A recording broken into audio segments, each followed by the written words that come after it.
Spirit Airlines is one of the most hated airlines in America. Despite being among the top 10 biggest airlines with more than 11,000 employees, 194 operating fleet with millions of passengers throughout the United States, Caribbean and Latin America, they have developed this horrible reputation. They are a sizable business, generating billions of dollars in revenue every year. Still, Spirit is the airline that most people had bad experience with. In fact, Spirit is one of the most hated brands in US. In the last few years, the name Spirit Airlines has become the permanent guest in many jokes and hate posts on social media. From 2009 to 2013, the Department of Transportation received 3 times more complaints per passenger from Spirit than any other airlines, and they have been fined $565,000 in violation of consumer protection laws since 2008. In fact, in a survey conducted by the airlines themselves in 2015, which they called the State of Hate Survey, amongst 40% of the 30,000 people disliked Spirit Airlines, and this was even after giving 8,000 Spirit reward miles to each respondent. With the tagline, "When you fly with us, you pay only for what you see," Spirit Airlines still has the lowest customer satisfaction score of 64, as compared to the industry benchmark of 76. In this story today, we will talk about Spirit Airlines. We will see how this company started and became the most hated airlines in US. We will see why people actually hate Spirit Airlines. And finally, we will see after so much hate how Spirit Airlines is still surviving and their future plans. So if you are interested in knowing about this most hated airlines in the United States, then stick around. Spirit Airlines was not always an airline company. They started as a transportation company named Clipper Trucking Company in 1964. In the 1970s, they were specializing in the delivery of automotive parts. In the 1980s, they started into the tourism and entertainment industry. They were offering chartered planes to the most popular gambling destinations around the US, like Las Vegas, Atlantic City, and Bahamas. By then, they were known as Charter One Airlines. The 1990s was not a good time for airline business. Due to global recession and Persian Gulf War, the airline industry was struggling and carriers were not able to make profits. Spirit Airlines took advantage of this and bought planes at discount. They built up a whole fleet of their own and changed their name to Spirit Airlines. Within its first year, they served 150,000 passengers, and by the end of the decade, they were operating with more than 1 million passengers in a year. They also moved their headquarters from Michigan to Florida. In the 2000s, they expanded to serve outside of just North America. They started with Cancun, Mexico, and soon expanded throughout Latin America and Caribbean. Until this point, there were no major concerns from the passengers, and that's why Spirit Airlines kept growing.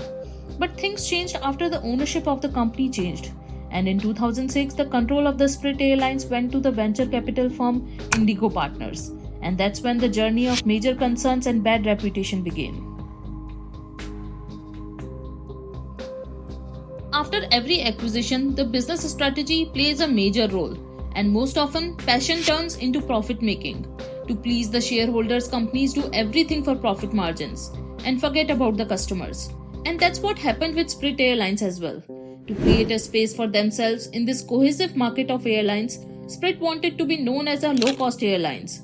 Although this low cost appears good while choosing airlines and can allure anyone, but Spirit took the low cost to another level. In 2006, after the acquisition with Indigo Partners, Ben Beldanza became the CEO of Spirit Airlines. He transitioned the airline to an ultra-low-cost career. He wanted to compete on the basis of price only. So Spirit Airlines unbundled everything, which means everything is sold separately. They sold tickets extremely cheap, but it did not include many other things that other airlines would normally offer, like free carry-on luggage, online check-in, priority boarding, free cancellation, and free food and beverages. But they didn't stop here only. They even started charging for printing boarding passes at the airport. And that's why from 2007, their revenue per passenger from the tickets started to decrease, and their non-ticket revenue started increasing. But their total revenue per passenger didn't change much, and that's what their strategy was. They became successful with this model because they attracted a lot of business this way.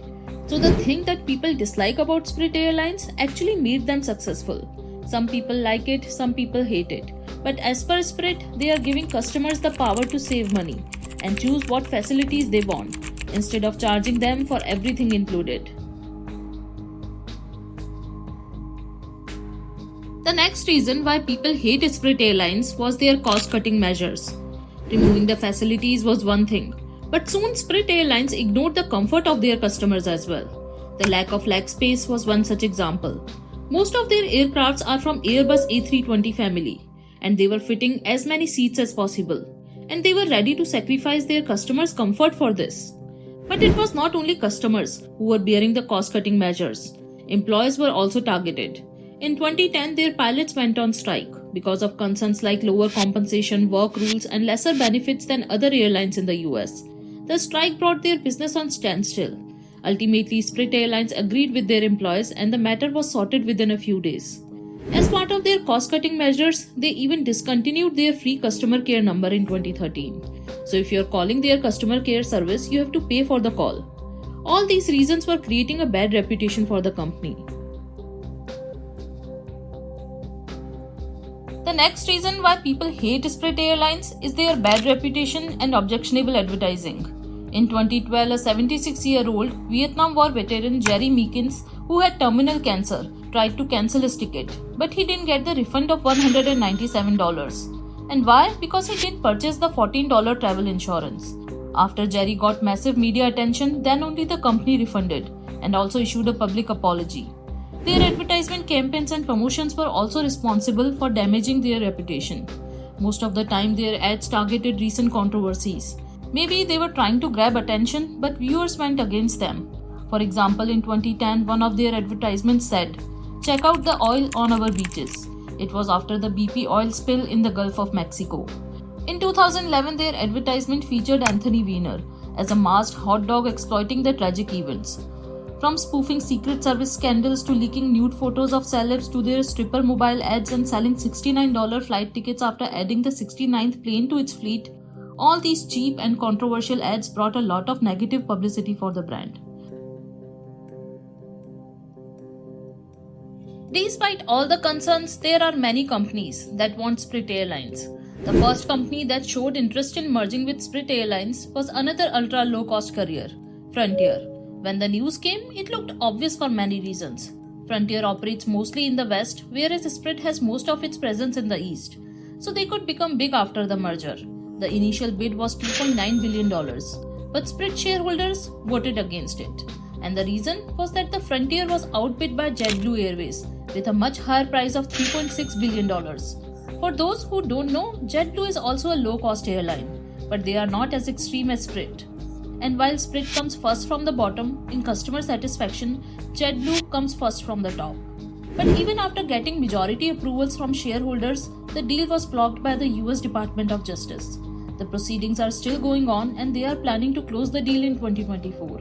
After the deal, the combined company will become the 5th largest airline in the US. So that's about Spirit Airlines. Let us know your experience with Spirit. Good, bad, or whatever it is. Also, do you think their low-cost flights with unbundled facilities are better than other airlines? Let us know in the comments below. If you have enjoyed this video, please do like it. If you are new here, please subscribe to the channel and help us grow. We are trying to bring more amazing business stories to you. Also, let us know what other business stories you would like to see. With that said, I shall catch you in the next one. Thank you and have a nice day.